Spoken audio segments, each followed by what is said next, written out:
All right, let's talk about something really important. What happens when the usual treatments for erectile dysfunction just aren't cutting it anymore? We're going to dive into the advanced options that are out there. So maybe you've been on the common oral medications for a while, but you're just not getting the results you used to. Or, hey, maybe they never really worked for you in the first place. It's a super frustrating place to be. But the good news, it is absolutely not the end of the road. There are some really powerful next steps you can take. And that next step, it involves a much more targeted approach. We're talking about what doctors call second-line treatments, and specifically intracavernosal injections. Now, I know what you're probably thinking. Injections? But just hear me out for a second. Because for a lot of guys, this is a total game changer. So the huge difference here is something called systemic versus local action. Think of it like this. An oral pill is kind of like a sprinkler that waters your entire lawn. It just goes everywhere in your system. An injection, though, that's like taking a watering can and putting water directly on the one plant that actually needs it. It gets that potent medication right where it needs to go, and it completely bypasses the rest of your body. And because it's so direct and so targeted, the effect is incredibly fast and efficient. This is what makes injections such a powerful option, especially when pills have failed. For instance, in really severe cases, maybe after something like prostate surgery, where the nerve pathways that the pills rely on might be damaged, this direct approach can still work wonders. And even though we call it a second-line treatment, it's not some rare, obscure thing. In the US alone, about 10% of men with ED actually rely on this method. It's a really well-established part of modern medicine. So what exactly is in these injections? Let's decode those formulas. So what is the secret sauce in these injections? Well, the really fascinating part is that it's almost never just one single drug. Urologists, they kind of become chemists, blending these specific agents together to create a personalized cocktail that's tailored perfectly for each patient. Think of these four medications as the fundamental building blocks. Each one is what's called a vasoactive agent, which is just a fancy way of saying it's a substance that helps relax smooth muscle and widen blood vessels to get more blood flowing. Doctors don't just pick one, they mix and match them to create the perfect, most effective formula for you. This table is a great little mind map of how it all works. It's basically a progressive system. You might start simple with just prostaglandin. Then there's BiMix, which combines two powerful agents. Then you have TriMix. This is the most common formula. It uses 3 for this really great synergistic effect. And for the toughest cases, QuadMix brings all 4 of those building blocks together. In this quote right here, this highlights probably the single most important thing to remember about these formulas. This is not, I repeat, not a one-size-fits-all solution.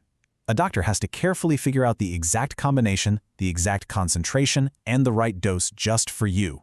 It's a highly personalized medicine that has to have professional oversight to be both safe and effective. Okay, so we've covered the what. Now let's get into the how.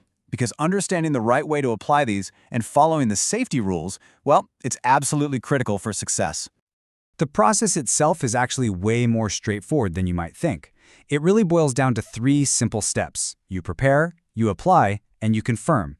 And while it used to be done with a traditional syringe, a lot of people now use these modern applicator pens that make dosing and applying the medicine much simpler and a whole lot less intimidating. Now, when it comes to safety, there are 3 golden rules. These are non-negotiable. First, you always alternate sides. This is so important to prevent scar tissue or fibrosis from building up.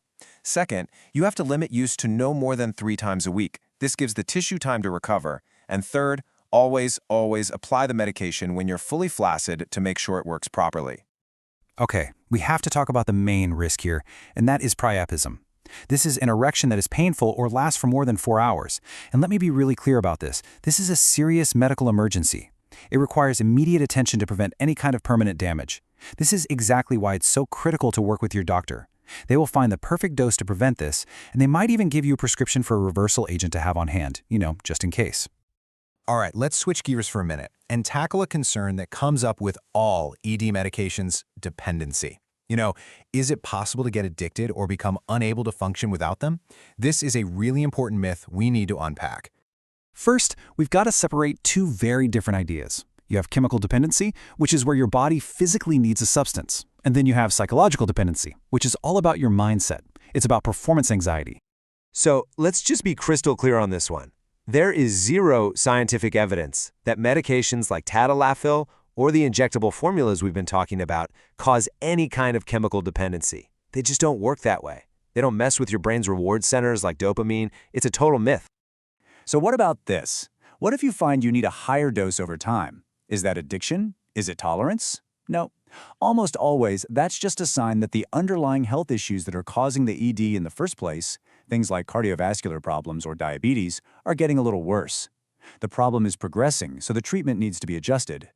Now, psychological dependency, that is a real thing.